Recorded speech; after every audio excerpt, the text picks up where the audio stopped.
All right. So when you make a call to fullstackpython.com, it knows how to identify the web server. We can eventually talk about the magic that is happening. You don't have to know about it for the testing purpose. If you have any issues, the DevOps team should be able to resolve it for you. Okay. But once you're able to enter that address in the address bar, the page is going to be served. There's a little magic that happens in the page. There are three things that primarily are the components of a web page. One is the HTML, the other one is CSS, and the third one is JavaScript. And I'm going to explain to you what each of them means. HTML is a markup language. The body, the structure of the page is HTML. To beautify it, to add colors, to add animations, to add images into it, so on and so forth, right? Moving images. I mean, structurally, you can add images in HTML page, but if you want to make it look a little better, want to add shadows, so on and so forth, that's what is done by a CSS file. Any questions, anyone? No. Oh. No. I'm hearing my own voice, but there's somebody else I feel is talking. Okay, the last. If I'm on a speakerphone, you might want to mute yourself. If you don't have a headphones and I'm on a speakerphone, you might want to mute so that I don't hear my own voice. All right, this is better. The third one is JavaScript. JavaScript gives you dynamism. Okay, JavaScript gives life to your web page. That's how I would narrate it if I have to talk in a really layman words. Okay, HTML gives you the skeleton. So if I have to create a human being, for example, to just to give you a simplicity of understanding over here, if I have to create a human being and I'm the ultimate god, I'm going to create the skeleton first. Okay, that skeleton is nothing but HTML. Then I'm going to add skin on top of that skeleton, muscles, so on and so forth, right? That is what is CSS. The human is still dead with skeleton and the skin and the muscles on top of him and all the organs. But I put life into it, and now the human is able to move around. That life is JavaScript. That's what dynamism is. Any questions on this? I hope you're understanding where I'm trying to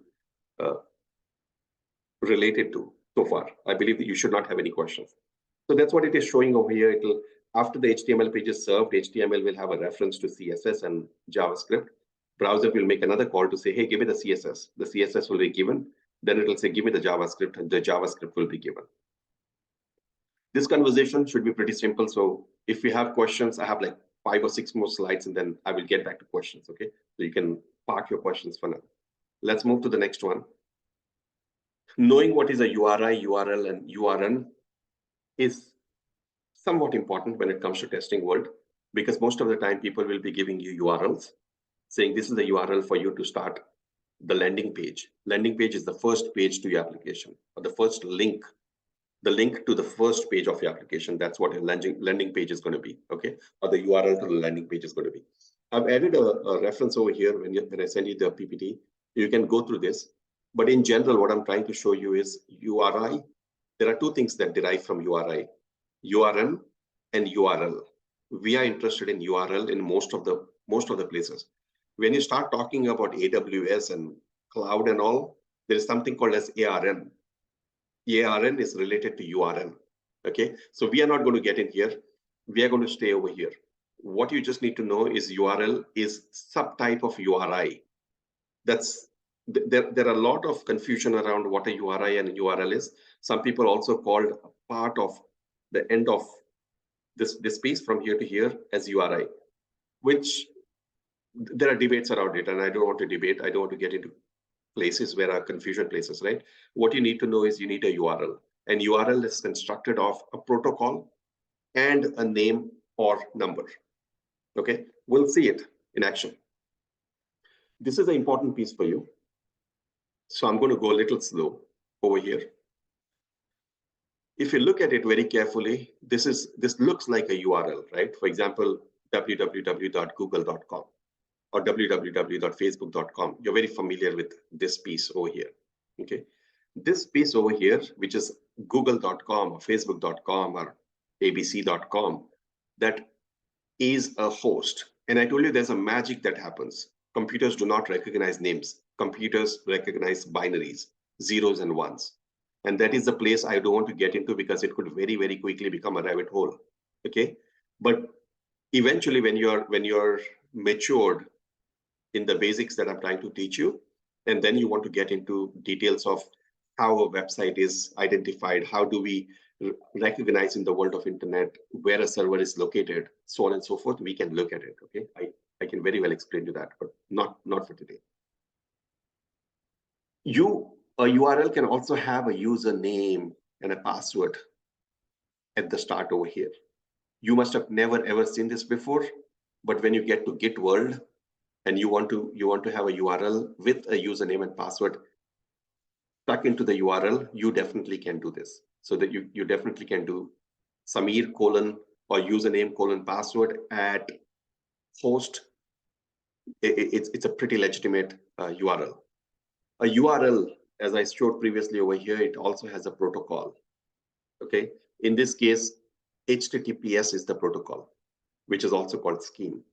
So you don't necessarily enter HTTPS, but if you do www.google.com and try to get to the address, you'll see there'll be a HTTPS next to it. That's the scheme.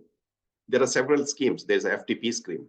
There's a SCP scheme. There's a HTTP scheme. So there are several schemes. But for your purpose, you just need to know HTTP and HTTPS. HTTP is not secured. HTTPS is an end-to-end secure TLS encryption. Okay. The terms that I'm using, which are complicated terms, and if I'm not getting into the details of it, it means it's not important for you. Okay. Anything that's important for you, I'm going to stop. And you can always visit the recording and come back to me in the next session and ask me, what do you mean by this? Okay. And I'll tell you whether it's important for you or not. Okay, I'm going to stop here and breathe for a second. I'll give opportunity for you to stop me and tell me this is getting complicated, or are you able to follow so far? Anyone? So far, it's good. Okay, good. All right, moving to the next piece, there's always a port. You see here 1, 2, 3. In your case, when you go to the browser, and you enter www.google.com, and it gives you the Google page, you'll tell me, you see this HTTPS I was talking about, you'll tell me I'm not adding any port, right? And over here in the presentation, I'm seeing there's a port. So why is there no port over here? The reason is there's an implicit port, which you don't have to explicitly mention. That port is 80. That's port 80, okay? So it usually serves on port 80 if it was a HTTP. On port 8 HTTPS, the port is most of the time 443 or 8443. So let's see if that's 443 is right. So 443 is right. So you see that, right? If I enter 443 over here, it doesn't throw me out. But if I enter 80 over here, it throws me out because the scheme is HTTPS. All right. So there is a port. It's a hidden port. If it's a hidden port, if it's on port scheme HTTP, the port is going to be 80. And if it's a scheme HTTPS, the port is going to be 443 or 8443. Most of the time it's 443. After that, if I, let's say, enter something over here, test, you see this piece coming up over here, this piece over here after the host. The port is invisible, you know that, right? It's 8443. After that, there's a /search. What is that called? That is called a path. You can have any path. You can have forum question, you can have /search, you can have /Samir, you can have whatever you want to be. Okay. And who decides that? Your application developer decides it. Okay. The next piece after that, after the path, there could be a question mark, and there could be A equals to B, ampersand, B equals to C, so on and so forth. This ampersand is basically separating two key value pairs. Okay. That is called a query. And if you see for you, Google, there is a query. Q equals to test and SX SRF equals to something, something, something. See that, right? Don't have to get into the details of it. Here's where the IDP and the authentication comes into picture, but don't worry about it. It could also be a CSRF token. Again, don't have to worry about it, what a CSRF token is. If you get into the world of security testing, you'll have to worry about it. But for now, ignore it. The last piece is fragment. Anything after hash top, I don't think so they have anything called hash top over here. Okay, there's nothing over here. But if you have a big page and you want to go to a specific fragment of that page, you can have hash top. And again, as a tester, you don't have to know all of this, but it's always good to know how a URL is decomposed. Okay. I'm going to stop here for one more second so that I can ask you a question. Do you understand how a URL really looks? And if given a URL, you'll be able to tell me what the scheme is, what the user info is, what the host is, what the port is, path is, query is, and the fragment is. Are you comfortable with that now? Shireen, are you comfortable? Yes, sir. Yes. Good. Let's move to the next one real quick because I want to get to the installation and I have a hard stop in 1 minute before get into host and port. We did talk about host and port over here, right? What is a host and a port? This is a very good example to you.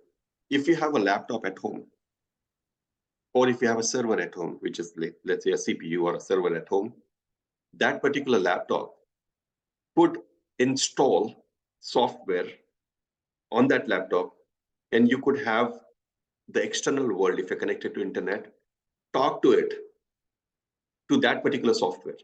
Okay, let's simplify this a little bit. Let's not name the software. Let's call there is a software called A and a software B. You install the software A and software B on your machine. Okay, somebody wants to talk to that software A from the internet. The only way they can talk to a software on the internet is IP address. So the IP address is your machine's IP address, right? Your laptop is going to have an IP address on the internet. And I'll show you this real quick because as a tester, you might need it someday. If you need to know what is your internet IP address, okay, you have to say, what is my IP? It will show you your internet IP address. And if I go to my command prompt for a second, this is a command prompt, CMD, brings the command prompt, and I say IP config, it shows me an IP address over here. This is 190. Do you see that? Can you look at it a little quick? You don't have to really spend a lot of time, but look at it. It's not the same, correct? This is your local IP address, the IP address of your laptop. But when your laptop connects to internet, you get a public IP for that, for anybody else in the world to be able to talk to your laptop. This is the IP address. Are you with me so far? You understanding what I'm saying? Yes. Okay, perfect. Now, if somebody comes to your laptop with this IP address, they are not able to talk to A or B because they're coming to your laptop. They don't know where your application is running on the laptop, right? How would they know whether to talk to A or to talk to B? For that purpose, they have come up with this concept of port. And you have to remember this one thing. The statement that I'm making is going to completely change when you talk about Docker in the future. But for now, just to keep it simple, you should know your machine can listen to only one port. You cannot have application A listen on port 80 and then have application B also listen on port 80 on that same machine. You cannot have, it has to be unique. That's the reason why if somebody on the internet comes to this particular IP address :80, it will talk to application A, it will not talk to application B. And if application B is listening on port 81, okay, and if you come with port 81, it will go to application B. So far clear? Can you come on this again? Sure. So let's look at it this way over here in the picture. You have a web service that is running on port 80. Web service could be Tomcat, let's say. You don't know Tomcat, don't worry about it. Think about it as application A is listening on port 80. You have another application which is listening on port 21. Port 21 is a well-known port for FTP service. Again, don't worry what FTP service is. And when it is a telnet service, it's port 21. By listening, you mean that we are using that application on the browser, right? No, not on the browser. The browser is not into picture at the moment. On your laptop, there's an application running. Mm-hmm. on your laptop application is running, the application's name is A, that application A listens on port 80. So for example, if we say a Facebook application is running on port A, can we say that? You can say it. Okay. Facebook application is running on port 80. But now if you have to host Google on your laptop, I mean, technically you cannot do it, okay? Don't quote me on it. Just as an example, if Google has to run on your laptop, Google cannot be listening on port 80 because Facebook is already listening on port 80 on your laptop. Okay, got it. So it has to be unique for. It has to be unique on your laptop. It has to be unique. So you cannot have a port conflict. Okay. Now, when somebody tries to access your machine or Facebook on your machine, they will have to come to you through an IP address and a port combination. That is how it recognizes. And that's why I told you earlier, right? It's a rabbit hole. When you say google.com, google.com has to somewhere convert to IP address so that it knows where the machine is located in the internet. And then the implicit port is 443 for HTTPS scheme. So it will recognize that machine and it will recognize the application that is listening on port 80 and serve you the response.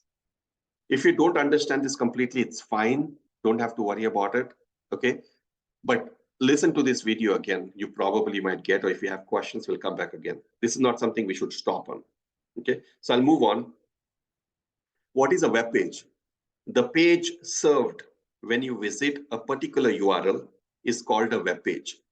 So if you have a browser and you're trying to go to google.com and google.com serves you that first page, the first page, that's a web page. After you enter search string and you click a button to search, it serves you a page with all the information about that. That is the web page. So any page that is served to you by the server is a web page. Okay. What is a web server? The server that serves web page on a particular port is web server. So far with me? Okay. Let's move to the next one. What is a search engine? And again, all of these terms that I'm talking about, it is coming from here, okay? I'm deciphering each and every term for you. The last one is search engine. A web page that is used to search for information is a search engine. Google is a search engine. Microsoft's Bing is a search engine. These are just few examples of search engine. There are several more. There's Alta Vista, there's Yahoo Search, there's all sort of search out in the market. Google is the biggest, having the biggest share at the moment. But with Chat GPT integrated with Bing, people are expecting the whole game to change. Bing possibly might be one of the most common search engine in the future. Right now, it is Google. Okay, this is theory. So far, what we've done, we are going to go to demo very quick. But I want to stop for a second over here and ask you, do you have any questions? Farah, you have to go on, you have to unmute yourself. Do you have any questions? No. Okay. I had one question. Yep. The page that you said for the web page, are they always in JavaScript? It is mostly in HTML, JavaScript, and CSS. Yes. So even if somebody tells you I have developed my website using React, under the hood, it is getting converted into JavaScript. Browser does not understand any other language than JavaScript. If that answers the question to the point. Yes. And I had one more question. When you were saying about the URL, the username and password, the user info, for that, when you say that we can have like a personal, like you said, John.doe, so is for that, do we have to pay like on some website when we have to create our personal user info? Yes. So it's like paid version, so right? if we go to GitHub, for example, we will do that today. Okay. So when you go to GitHub, you're going to sign up. You will have your username and password. Correct? Right. Now, when you usually go to github.com or try to clone a repository, again, everything that I'm saying might not make sense because we've not talked about it. Okay. But just to answer your question, in Git, there are repositories. Okay. When you try to clone a repository, you have two options. you clone a repository with just a URL without the user info. If you do that, it'll ask you for the user ID and password. It'll prompt you for a user ID and password. But when we are doing automation, there is no human being sitting there to enter the username and password, correct? So at that time, in the automation world, you would pass the username and password in the URL so that it doesn't ask you for the username. Okay. Yep. Yes. Okay. Any other questions so far? Komali, you're not asking a question. Any question? No, Samir. I'm good. Am I being at the ground level so that everybody understands over here what I'm saying? Your voice is coming echo. Yeah. Okay, I think Sidra is on. Sidra, are you on speakerphone? I think so. But anyway, she's mute now. So Komali and Farah, so far whatever I'm explaining, is it at the ground level, or do you think I'm going a little higher than ground level that you're not able to catch up? I can catch up. Okay, Farah, what about you? Yeah, little. Okay, all right. Let's go to the demo. Okay. Explore browser. Let's go and explore browser a little bit. So I'm going to, if you look at browser, okay, these things over here are called tabs. Okay, there are tabs. When it comes to Chrome or even other browsers, I can pull the tab out, and this is one separate tab now. I can go to over here to, let's say, google.com. But I want to inspect. I want to know which field is called what. There's an option over here for you. You can go to more tools, especially this is for Chrome, okay? If you're using any other browser, it might be a little different, but should not be too tough to identify. This is a tool which is going to be very beneficial for you.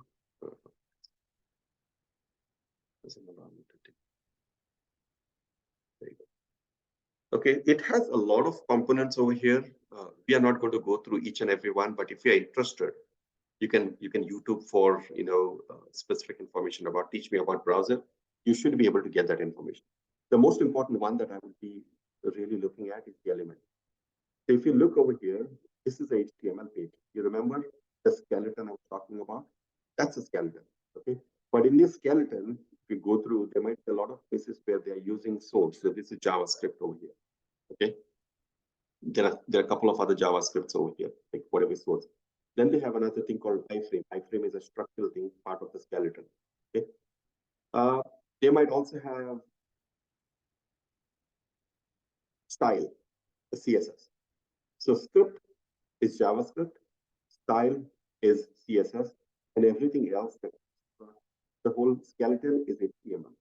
Okay, I'm not teaching a UI course over here, so I'm not going to decipher each and everything for you. But what you need to know is, if I want to know what is this image, I can click on this little thing over here, and I can bring it here.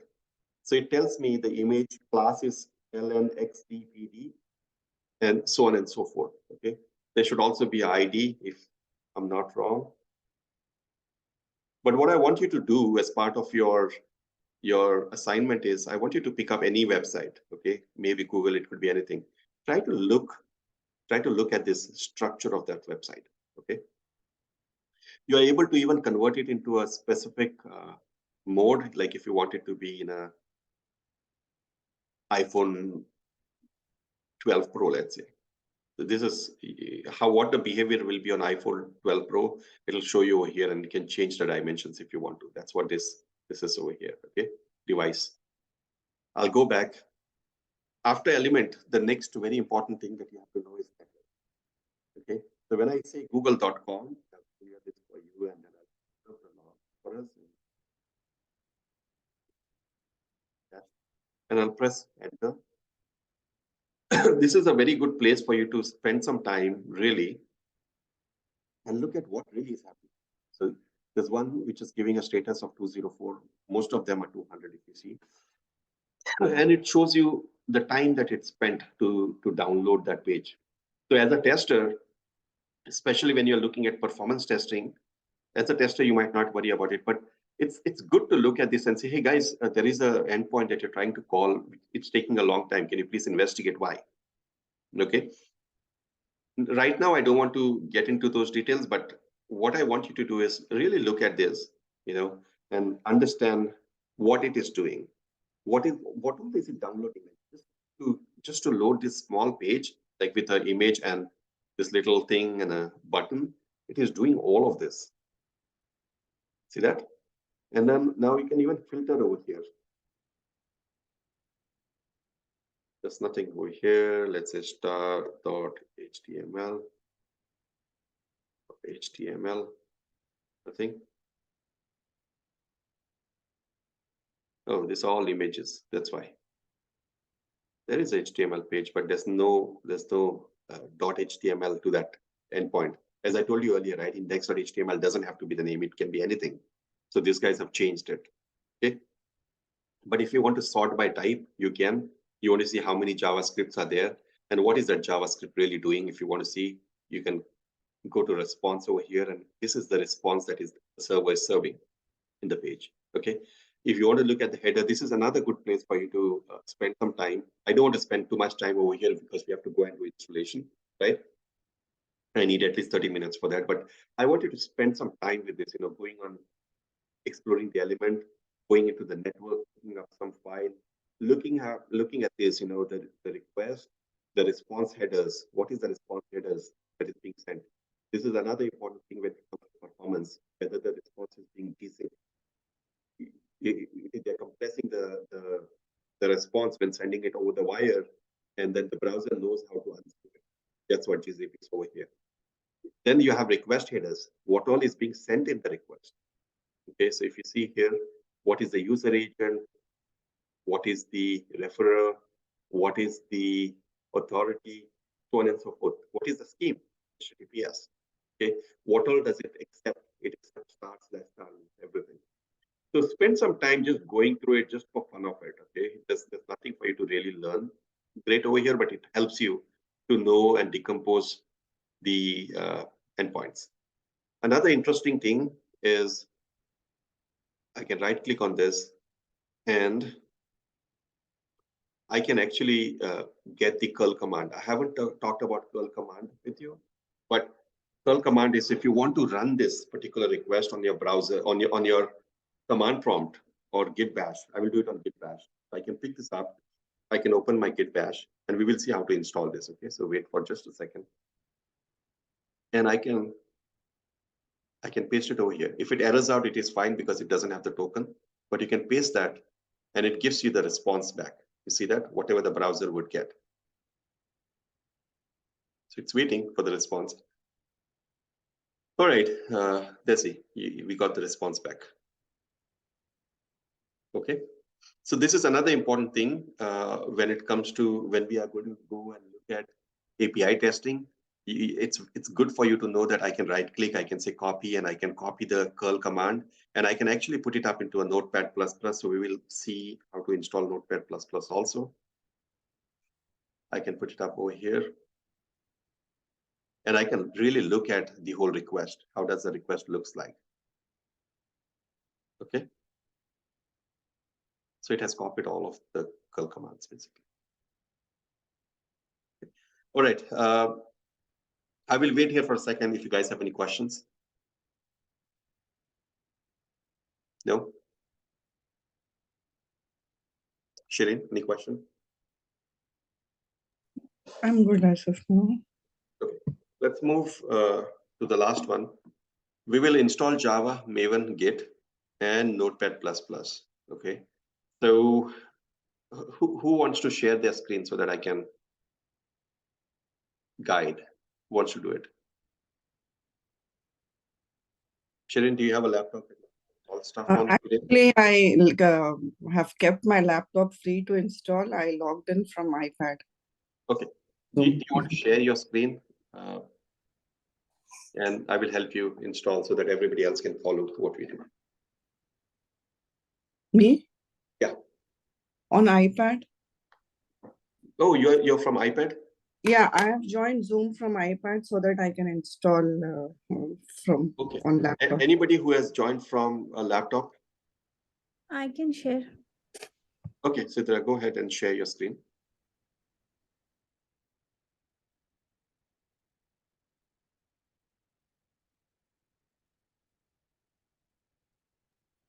It says you have disabled participant screen sharing. Try again.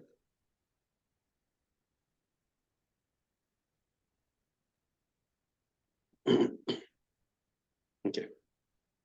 All right. So close everything, go to a browser. And again, we are going to a browser.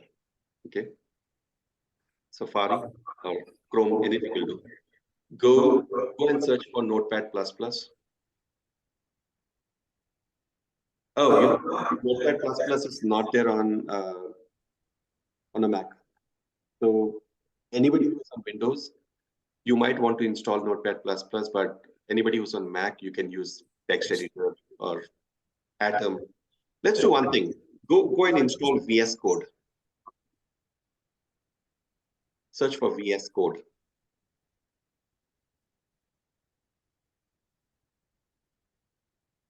As one word, VS Code. Yeah. Enter.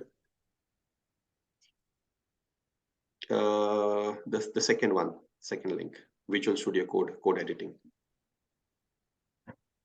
Download Mac Universal.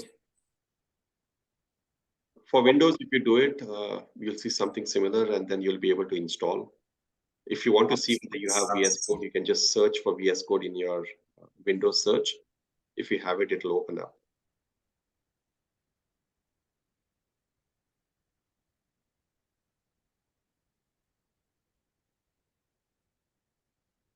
Double click on that one.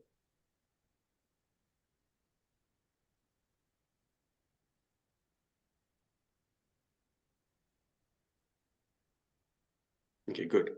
So that's what VS Code is. So we will keep that as editor. Just in general, we want to do Java. We'll keep it. So minimize that. Now go ahead and search for, yeah, install Java.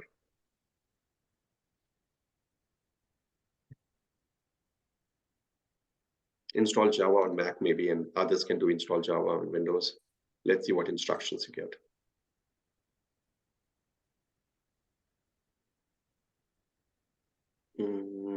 Scroll down. I think how do I install Java on Mac? That's a good one, I believe. No. It's there. It's there. If you see down the link in your page, yeah, that one.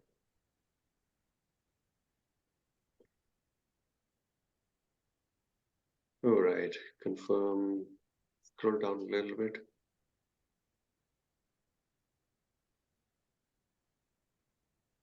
I don't want you to install the Oracle Java.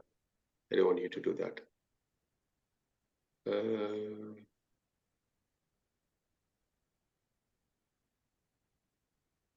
hold on. Let me get a nice link for you and send you. Give me 1 second. I don't want you to install that Oracle because it's not usually free. So,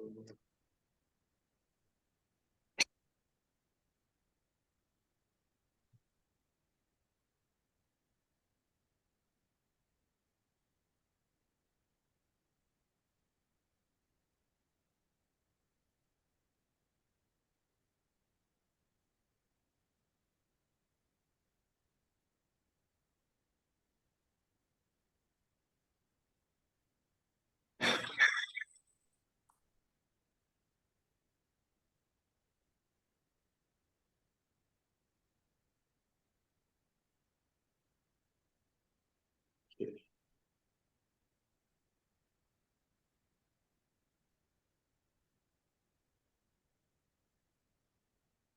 Okay, I want you to open a command prompt. Open up a command prompt and just type Java. I want to make sure you don't have Java on your machine. A terminal in Mac.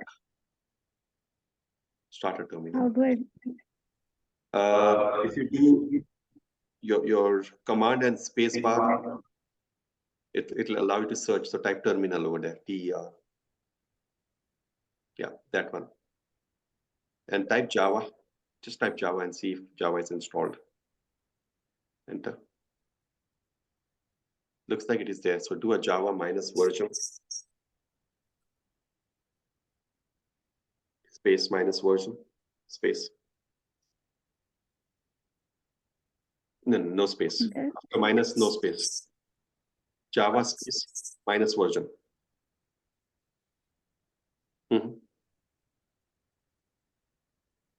minus version, version, version.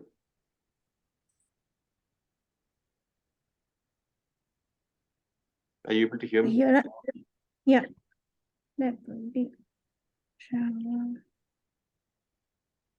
minus.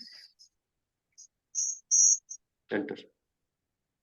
So you have 19 Java version on your machine.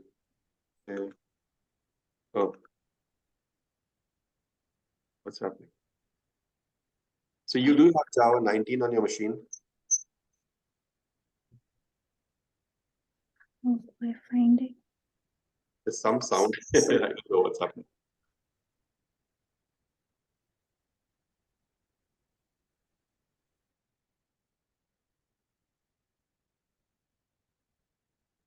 Is it a sound from my side or your side? I don't know.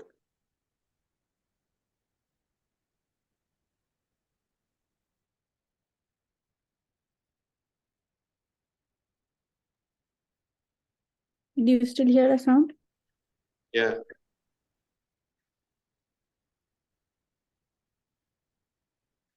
For us, it's good, Samir.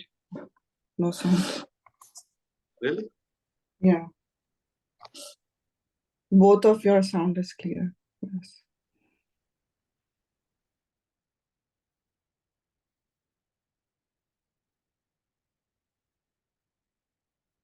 Are you able to hear me still? Yes, Samir. Yeah. Yes, it's clear. Weird sound coming. Hold on. I think it is my.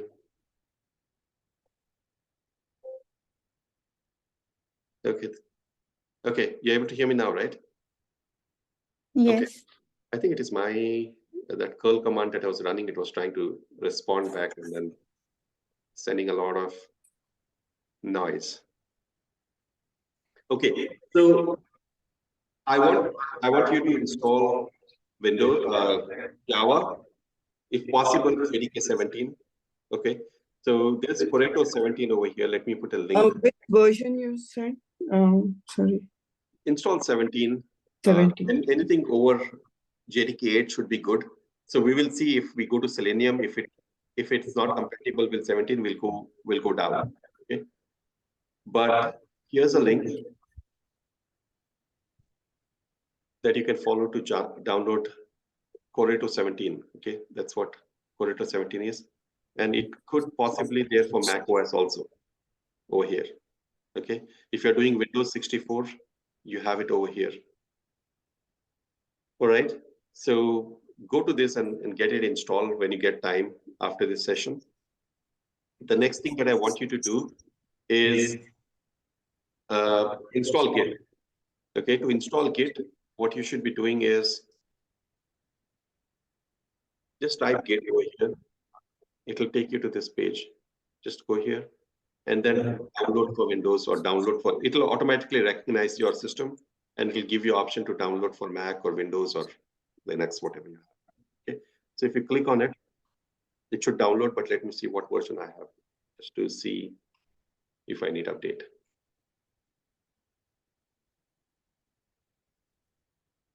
So I have 2.29, so this is 40. So let's download it anyway. Like download for 64-bit.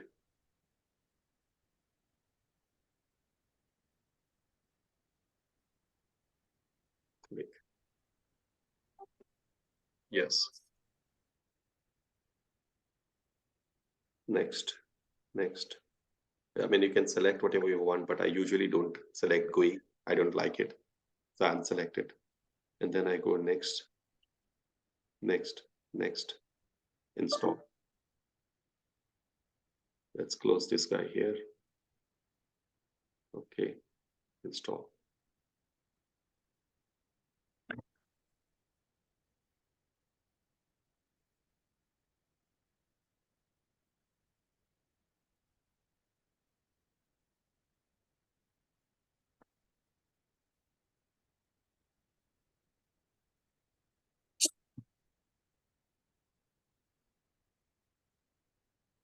Installing Maven also is simple.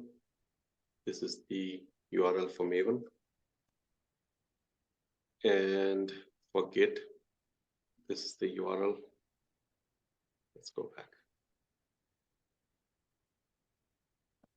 That's the URL for Git. Okay.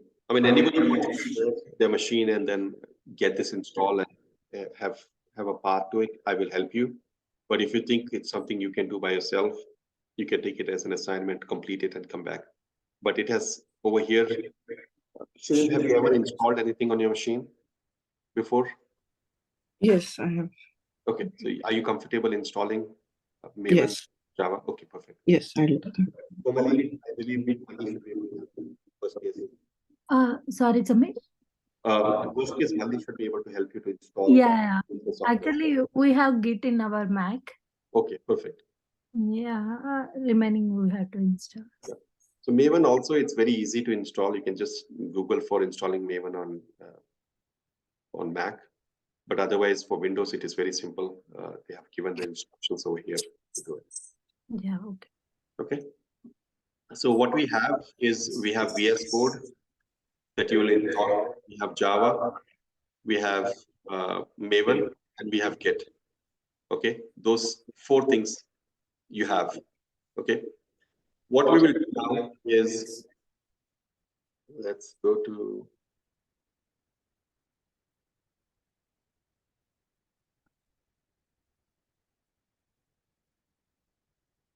I'll go to this place where I have, and I'll start with.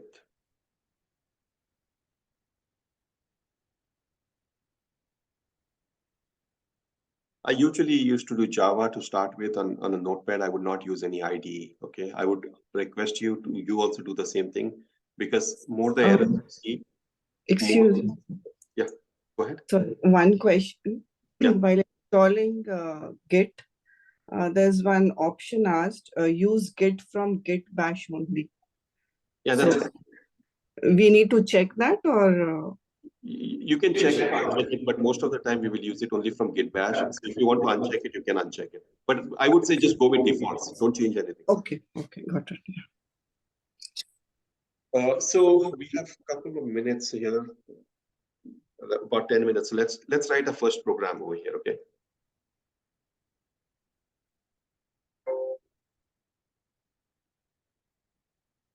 I'm calling that class as job.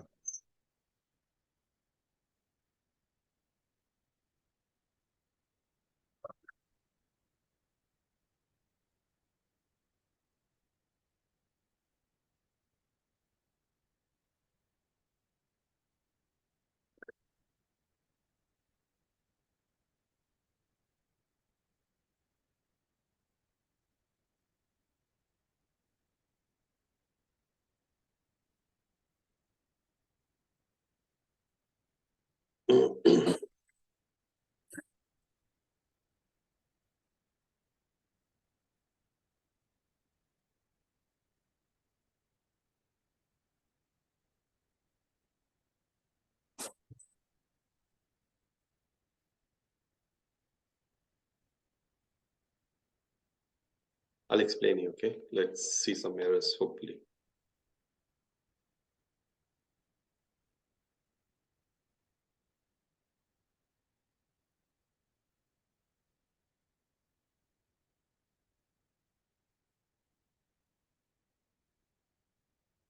Okay, no errors. So let's look at this a little closely over here, and again, as I told you, I don't want you to use any ID. I don't want you to use VS Code or anything to start with, at least for a couple of sessions, and then you can use IDE. This is a simple, very simple, somebody will have to mute my own voice. Okay, this is a very simple. Can you mute me, please? Okay, I think you've done it. This is a very simple Java program. Okay, we will only focus on stuff that are required for us to get to Selenium, not everything in Java. Okay, a Java primarily is constructed by classes. Okay, let me give you a synonym or a similarity over here, like I did for skeleton and flash and life.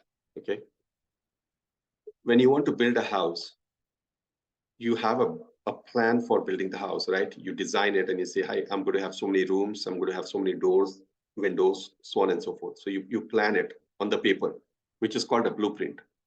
So you can think of a class as a blueprint, okay? And from that class, you would create an object, okay? That object basically, or from a blueprint, you're going to create a house. Similarly, from a class, you create an object, okay? So far with me? Over here, what you see is a class. So when I say public class, hello world, it's a class. The only one rule that Java has when you're naming your class is the name of the file and name of the class has to be same. So just for the sake of it, just to see errors, the more errors you see, the more learning you'll have. So I'll just call it as hello world 1. And I'll try to go here and I'll try to compile it. Exact same command what I had earlier. Also, hold on, not this. Yeah, hello world, right? The file is called hello world.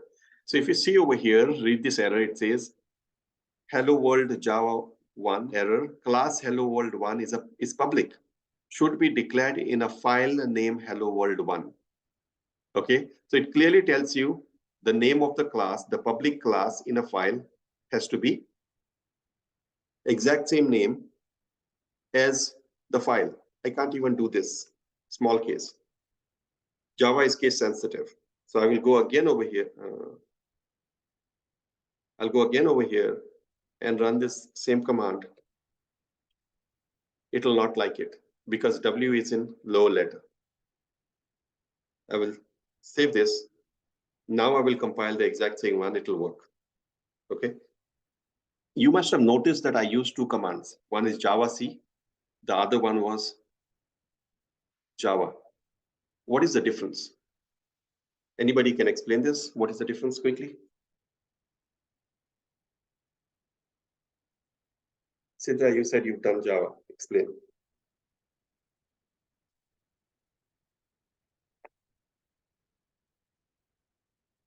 Are you there, Sidra? Shirin, you've done Java? I have done long back, but I will try. Java C command compiles your code, and the other one is used to get it on the command prompt. It's to execute, basically. Execute. Okay. So the way Java works is Java is the right one, run anywhere kind of code. Okay, so you can write the command once and you can run it on Windows, you can run it on Linux, you can run it on Mac. Okay, all of these machines, Linux, Windows, and Mac has a different architecture from a hardware perspective. How can an application run on multiple platforms? You cannot, right? So what Java does actually is Java converts this particular instruction over here, this 4 or 5 lines, into machine code. Okay, which is also called byte code, bytes. And here I want to show you that bytes. So you see this dot class over here. If I open this one, I would know nothing what is written over there. Some of it I can read, some of it I cannot read, right? So what Java has done is Java has converted this or compiled this into byte code. And that byte code, this byte code is the one that is able to run. So just for the sake of it, what I will do is I will rename this one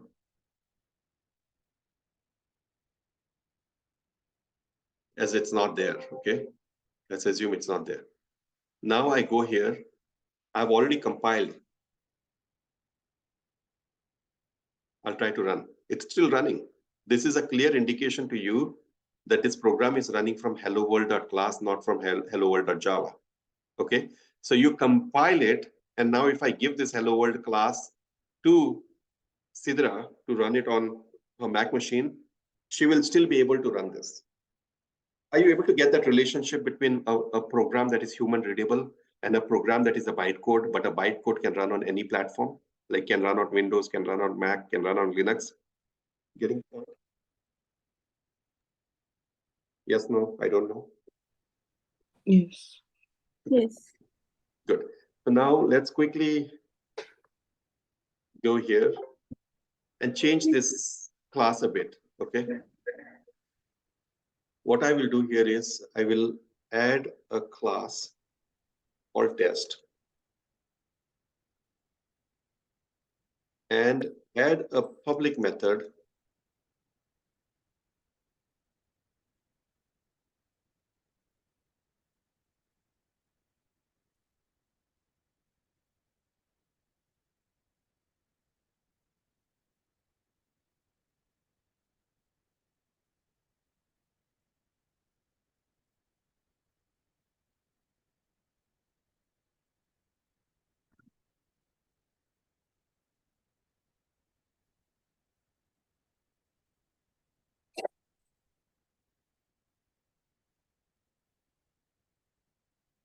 Let's see if it compiles. First of all, let's get errors.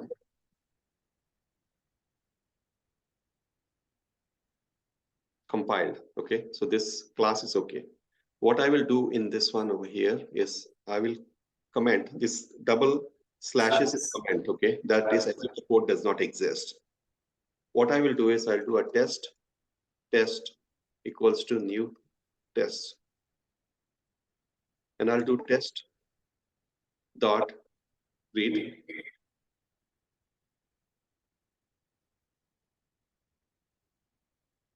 Save. Let's go and compile. I'll do one thing very silly over here. I'll remove this semicolon just to show you how important semicolon is. I will compile. You see it exactly tells where the problem is. Semicolon.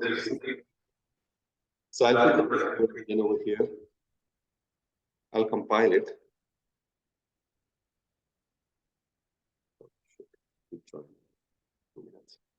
And then I will hello world. It has returned it, but we have not done anything with it, right? This one.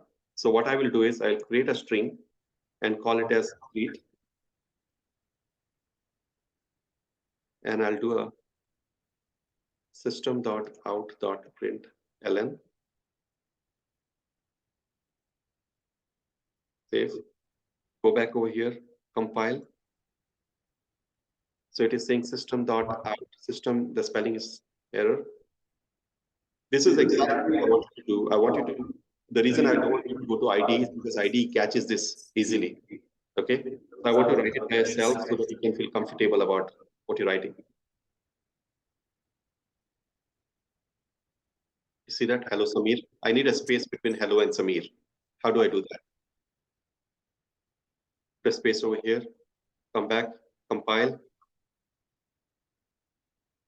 Hello, Samir. Okay. Just give me 1 second. I'm going to join a little debate.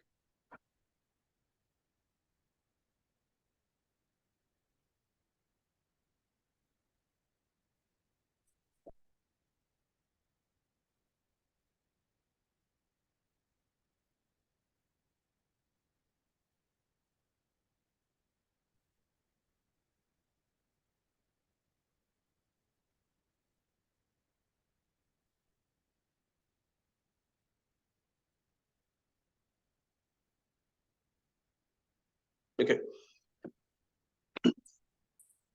Here, what I'm doing is two classes. Okay. I would not go any further than this today. Okay, just to give you some time to digest what I'm showing over here. I have a public class. The name of the public class is to be exactly the name of the file. Okay. I have a class which is not public. When I do not say public, it is basically package. There are three types we primarily talk about: package, public, and private. Okay, so this is not a public class, not a package, not a private class. So it's a package class. Okay, in that I declared a function. The name of the function is great. You'll have to mute me, Sidra. The name of the function is great, and it returns string. Is it Sidra or somebody else? You'll have to unmute. Mute yourself. Okay. No, I'm able to hear my own self. It's very difficult for me to talk. But is that you? Are you on mute? Okay, I think it's better now. So it returns a string. The name of the function is greet. It accepts a value string of type string. The name of the argument is name. That's what this signature means. It says when somebody calls this function, it has to return the same name, whatever is given, but prefix a hello space in front of it. That's what this function means. Okay. Another critical piece that I want you to know about Java is by default, when you call Java hello world, the first call always goes to public static void main. This is a signature. I cannot put main1 over here. Yes, I can. It will not give me any typo. It will still compile. But when you call hello world function program from Java hello world, it will not be able to call that function. So I want you to make that mistake right. That's capital M. And see whether you're able to call Java and hello world. It will not work. So this is a signature method. It has to be public static void main. This is the entry point for your program. As soon as you get inside this entry point, we have not talked about this R. We will talk about it. Right now, I'm not using it. So let's leave it for now. Okay. Over here, I talked about the blueprint and I talked about the actual object. This is the way you create object.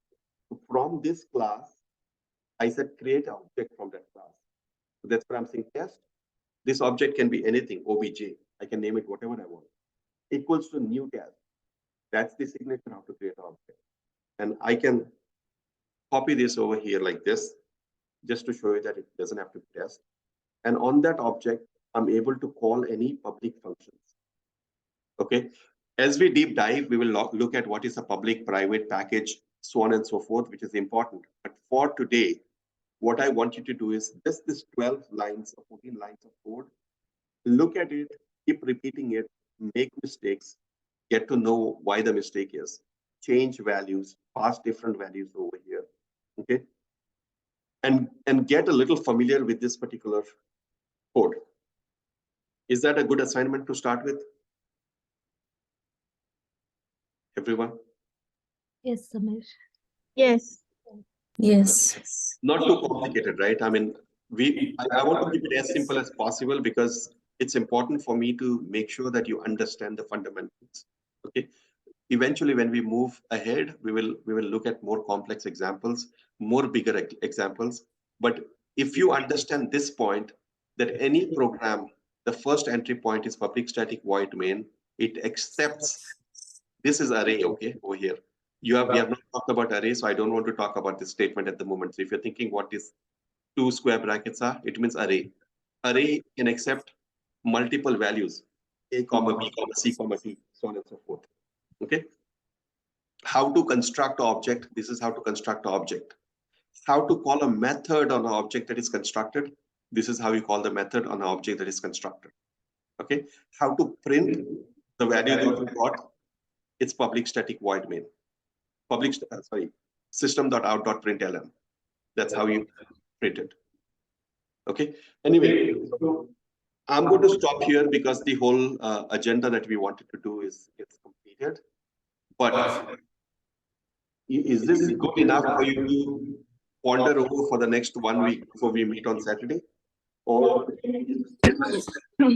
Samir, 1 minute. I would like to go a little more in basic. Mhm. I mean, so that I can understand more, like what I'm doing actually in the assignment. Meaning what is sorry, your voice is echoing. Yeah, I think somebody is having me on. Good now, good.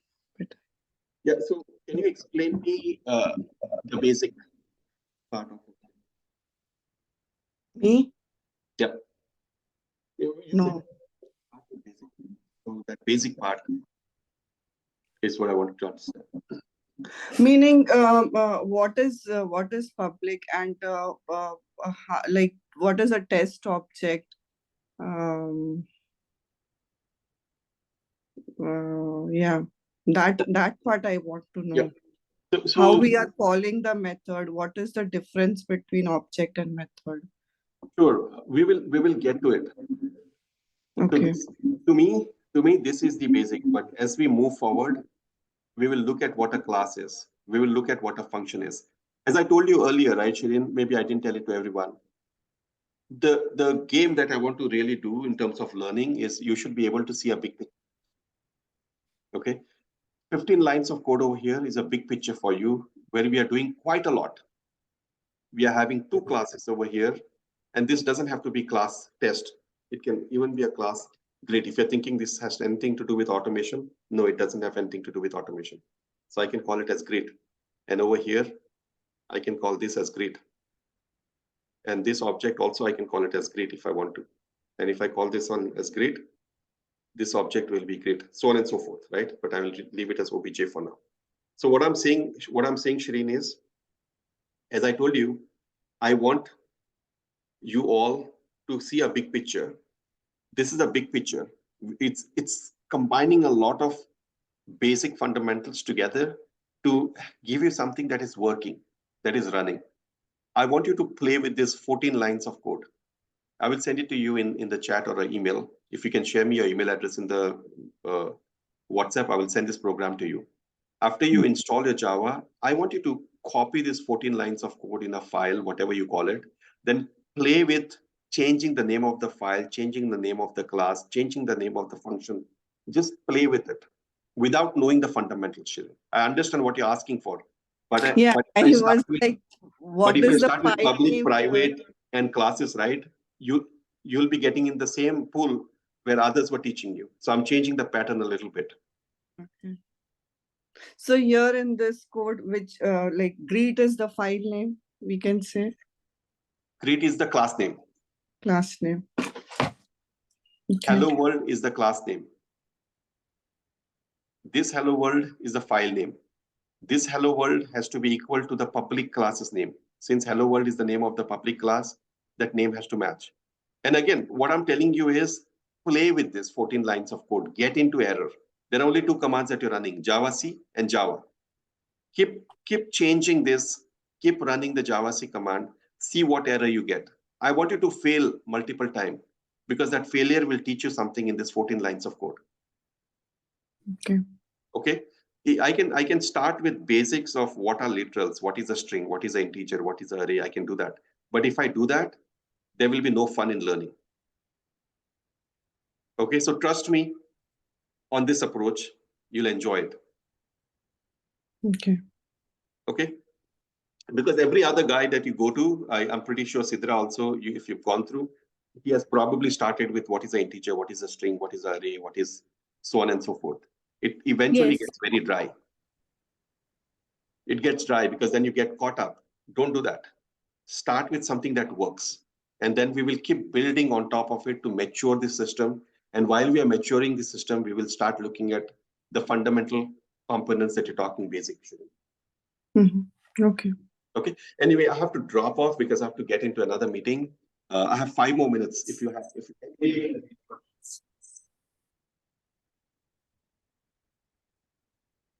anybody? Komali, are you No, able I'm to good. understand? Yeah, and I understood little bit, Samir. I will go through it, this video again, and I will get back to you. Then send me your email addresses, okay? So I can send you the PowerPoint presentation and the program. Okay. Yep. Sidra, do you have a question? No? I'm good, Samir. Thank you. Okay. You are able to distinguish the difference in the approach that I'm taking in learning Java, right? Yes. Okay. I want to play with that program, okay? That 14 lines of code, play with it. Do something more with it so that you're able to understand what a class is, what a function is by yourself, by doing it rather than learning from it. Okay, learning from somebody else, I mean. Make sense? Yes. Okay. Yes. We can just message when we want to have the show next, but please fix a particular time so that I can do that. Okay. Yes. All right. Nice talking to you guys, and have a very good weekend ahead. Thank you so much.